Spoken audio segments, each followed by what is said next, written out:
श्रावण में सोमवार का व्रत कैसे करें? सोमवार के दिन शिव पूजा कैसे करें? सोमवार व्रत विधि। सोमवार के दिन व्रत में हमें क्या क्या करना चाहिए, क्या नहीं करना चाहिए, इन सब के बारे में सावन माह में शिव की भक्ति के महत्व का वर्णन ऋग्वेद में दिया गया है। वह हम आज आसान भाषा में आपको बताने वाले हैं। कई बार पूजा में की गई छोटी से छोटी गलती के चलते आपको पूजा का पूर्ण फल नहीं मिलता। इसीलिए शास्त्र सम्मत हर छोटी से छोटी शिव पूजा की जानकारी बताएंगे। मैं हूँ एस्ट्रोलॉजर आचार्य पंडित प्रदीप मेहता।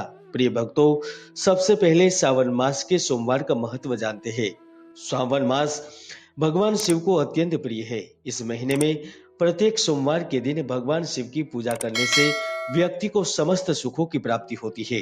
श्रावण मास के विषय में प्रसिद्ध और पुरानी मान्यता के अनुसार श्रावण मास के दिन सोमवार का जो व्रत करता है उनकी समस्त इच्छाएं भोलेनाथ पूरी करते हैं और इस दिन किया गया दान पुण्य पूजन 12 ज्योतिर्लिंगों के दर्शन के समान फल देने वाला और अत्यंत चमत्कारी होता है। शास्त्र में तो यहाँ तक बताया गया है कि सावन के सोमवार का व्रत करने से धन वैभव सुख समृद्धि लंबी आयु और अच्छा स्वास्थ्य तो प्राप्त होता है।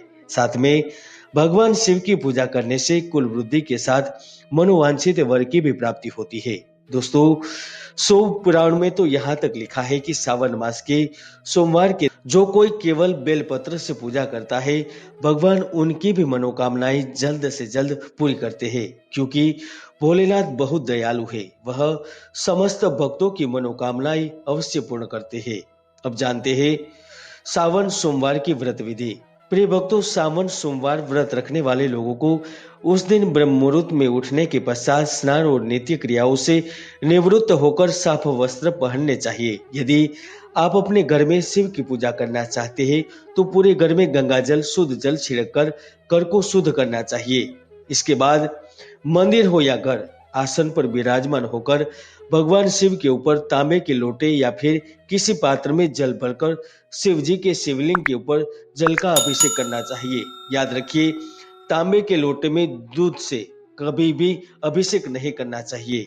इसके बाद भगवान शिव को दूध दही चीनी शहद पंचामृत इत्र चंदन जल से स्नान कराते हैं। फिर शुद्ध जल से स्नान कराकर भगवान भोलेनाथ को चंदन का टीका चावल जनेऊ सफेद पुष्प अर्पण करें। फिर भोलेनाथ के ऊपर बेल पत्र धतूरा अर्पण करें। प्रिय भक्तों, ध्यान रखें कि भगवान भोलेनाथ को तुलसी का पत्ता हल्दी केतकी का फूल कभी अर्पण न करें। माना जाता है कि इसके चढ़ाने पर भगवान भोलेनाथ अप्रसन्न हो जाते हैं और व्रत का पूर्ण फल नहीं मिलता। इसके बाद कमलगट्टा प्रसाद पान सुपारी लौंग इलायची मेवा दक्षिणा आदि चढ़ाया जाता है। पूजा करते समय आप रुद्राभिषेक का पाठ भी करवा सकते हैं। प्रिय भक्तों, भगवान शिव जी की पूजा में गंगा जल का उपयोग जरूर करना चाहिए। कहा जाता है कि गंगा जल के उपयोग के बिना भगवान शिव की पूजा अधूरी रहती है।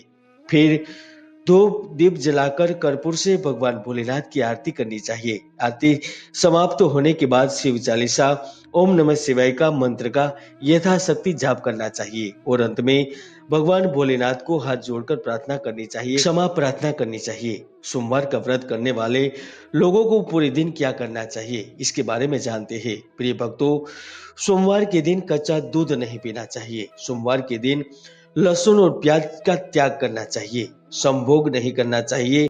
ब्रह्मचर्य व्रत का पालन करना चाहिए। व्रत के दिन जमीन पर सोना चाहिए। भूल कर भी कभी सेटी या पलंग पर ऊपर नहीं सोना चाहिए और सोमवार व्रत का पूर्ण फल प्राप्त करने के लिए फल का आहार लेना चाहिए। सोमवार को भूल कर भी अन्न नहीं खाना चाहिए। प्रिय भक्तों, पुराण में कथा है, जब सनत कुमारों ने भगवान शिव जी से श्रावण महीने के महिमा के बारे में पूछा तो भगवान भोलेनाथ ने बताया कि जब देवी सती ने अपने पिता दक्ष के घर शरीर त्याग दिया था, उससे पहले मुझे प्राप्त करने के लिए सती ने संकल्प लिया था। अपने दूसरे जन्म में देवी सती ने पार्वती के नाम से हिमाचल के घर में पुत्र के रूप में जन्म लिया।